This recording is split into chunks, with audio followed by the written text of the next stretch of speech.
Selamat pagi Bapak Ibu, Saudara-saudari semuanya yang ada di rumah. Bagaimana kabarnya? Semoga hari ini mengawali pagi dengan penuh kesegaran dan penuh sukacita, karena semalam sudah dapat tidur dengan nyenyak. Sebentar lagi sebelum kita melakukan aktivitas kita seperti biasanya, marilah kita bersama-sama mendengarkan firman Tuhan sebagai bekal untuk kehidupan kita sehari-hari. Sebelum itu, marilah kita bersama-sama berdoa. Allah Bapa yang bertata di kerajaan surgawi yang mulia, terima kasih Engkau telah menemani kami, Engkau telah mendampingi kami dalam tidur kami semalam. Kami telah bangun dengan penuh kesegaran dan penuh sukacita. Sebentar kami akan mendengarkan firman-Mu, berkatilah kami, bukalah hati dan pikiran kami agar dapat mendengarkan dan memahami firman-Mu dengan baik. Di dalam nama Yesus Kristus kami telah berdoa. Amin. Bacaan kita pada hari ini terambil dari Lukas 16 ayat yang 19 sampai dengan ayat yang ke-31. Tetapi karena panjangnya ayat dan perikop ini, saya hanya akan membacakan ayat yang ke-25. Diharapkan sisanya Bapak Ibu, Saudara-saudari semuanya dapat membacanya lagi di lain waktu di dalam hari ini. Lukas 16 ayat yang ke-25. Tetapi Abraham berkata, "Anak, ingatlah bahwa engkau telah menerima segala yang baik sewaktu hidupmu, sedangkan Lazarus segala yang buruk. Sekarang ia mendapat hiburan dan engkau sangat menderita.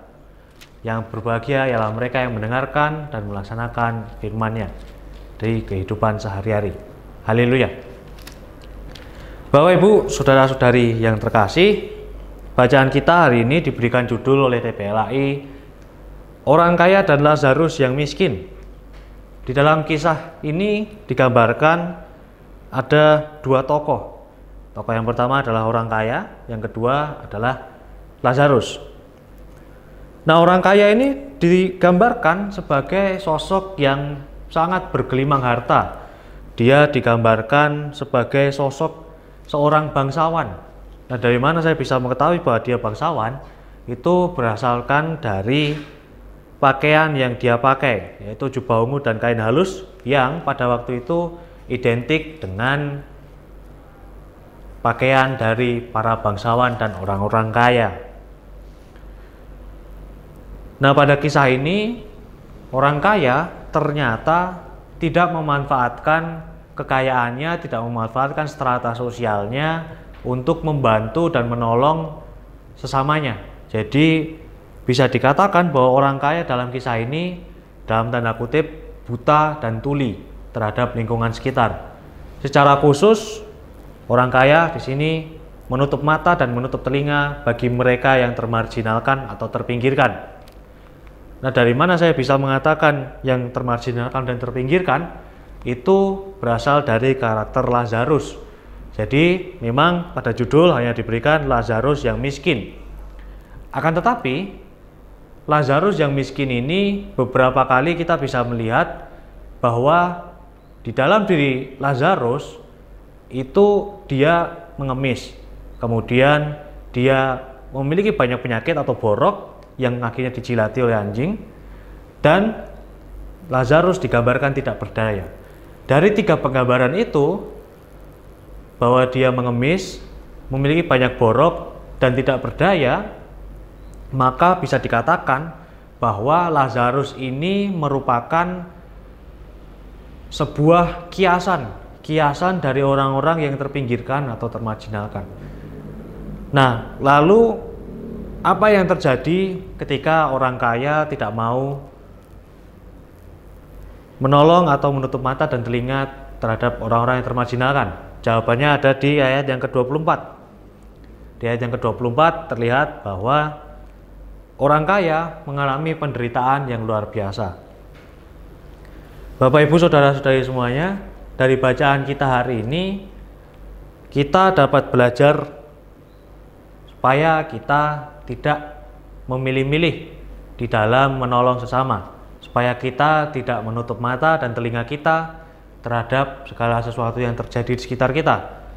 Bila ada sesuatu yang janggal, maka mata dan telinga kita harus kita gunakan untuk memperhatikan dan menganalisa bagaimana caranya menyelesaikan kejanggalan itu. Jika ada yang membutuhkan bantuan, membutuhkan pertolongan, maka mata kita harus bisa melihat dan telinga kita harus bisa mendengar.